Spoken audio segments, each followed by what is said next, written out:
Hi, in this video I'm going to show you how you can add pictorial, fun, personalized feedback to any work your students submit to you or really in a presentation, anywhere you like. So through this extended emergency e-learning, we know our students probably miss being in our classrooms and interacting with us the most out of everything because school is such a social setting and there's that human piece that just isn't the same when you're teaching virtually. You're not seeing each other face to face. So using a couple tools I'm about to show you, you can really add more of that fun, personal, human touch to feedback, to presentations, wherever you like. So it is kind of goofy. And the idea behind this is that it's kind of like a digital sticker. We know that students of all ages like to get stickers on their work.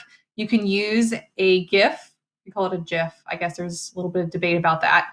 But you can use a GIF, an animated picture, or a Bitmoji, which is a cartoon version of yourself, is a way of giving students some feedback. So it can be a little encouraging one, a positive one, and just adds your face and your personality to their work, which is the piece that they're missing when they're not seeing you in class. And it adds that human, fun element.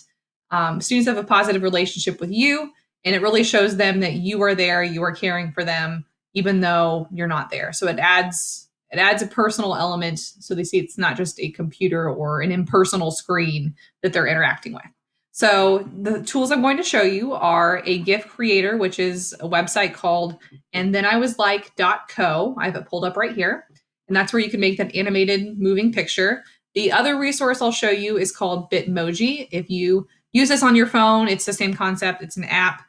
You do need to make sure you have it on a mobile device first. You have to set up an account. If you don't remember your login information, you can use a Gmail account to set one up, but you can't necessarily set it up on your computer device. You need to have it on a phone first.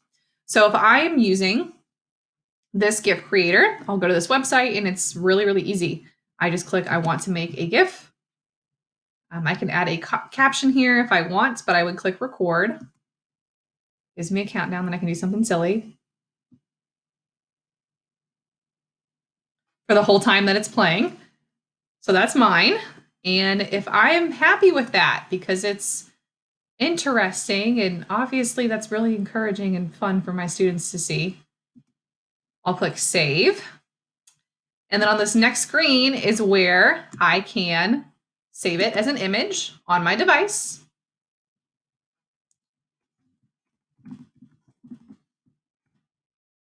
Save it there, or I can copy the link, or I can embed it. So I get some options there. But if I go back to my student's work, what I can do is insert that picture. I can upload it from my computer. If I save that somewhere else, I could also find it there. Here it is. I can add it there. Now my students see that when they open up their assignment. I can tell them I added feedback and that's what they see.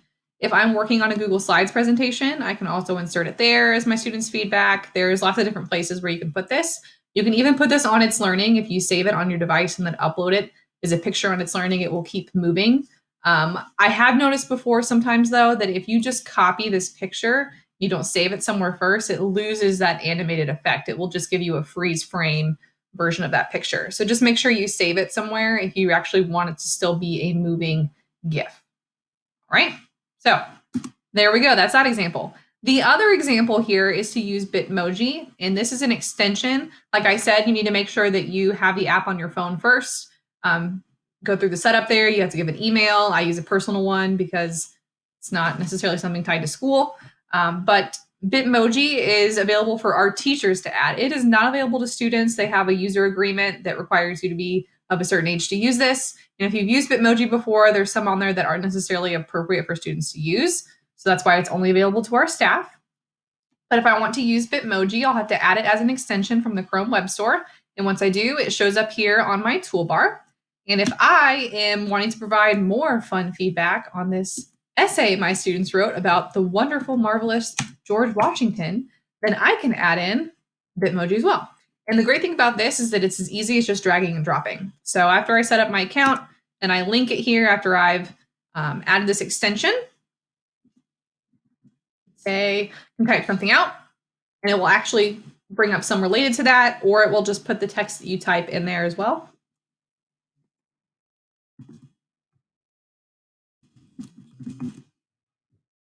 Sometimes if you type out the text there, so you can put the student's name in the feedback as well.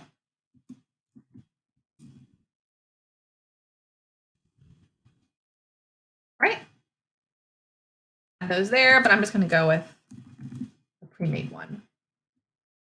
Whenever I am ready to use it, I can click, drag and drop. It does take it a second, but there we go. There's my feedback. Pretty easy.